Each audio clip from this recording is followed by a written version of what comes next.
अस्सलाम वालेकुम। मैं हूँ सोहनी पारस और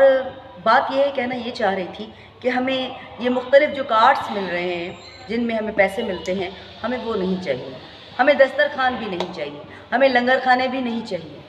हमें दर्सगाहें चाहिए, हमें यूनिवर्सिटीज़ चाहिए, हमें तालीम चाहिए, हमें तरक्की चाहिए। तो हमारे नौजवान आगे बढ़ना चाहते हैं, मुल्क में हिस्सा अपना डालना चाहते हैं पॉजिटिवली,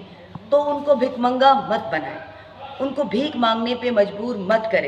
मत मजबूर करें आवाम को, लोगों को या हमें कि हम इंतज़ार करें कि कोई ना कोई कार्ड हमें मिलने वाला है जहाँ से हमें कुछ ना कुछ पैसे मिलने वाले हैं। तो हम लोगों को आगे बढ़ने दें, और हम आगे तब बढ़ सकते हैं जब आप हमें खूबसूरत यूनिवर्सिटीज़ देंगे, खूबसूरत दर्सगाहें देंगे और खूबसूरत हमें जगहें देंगे इस तरह की जहाँ पर हम अपनी अहलियत को ज़ाहिर कर पाएँ, और हमें रोज़गार के मौके दें। कोशिश करें, मेहरबानी करके मैं इल्तिजा करती हूँ सबसे कि हमें भिखमंगा ना बनाएं,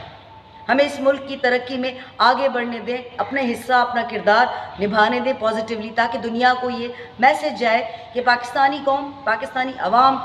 सिर्फ भिखमंगी नहीं है, वो काम करना भी जानती है, उसमें अहलियत भी है और वो बहुत आगे बढ़ना जानती है।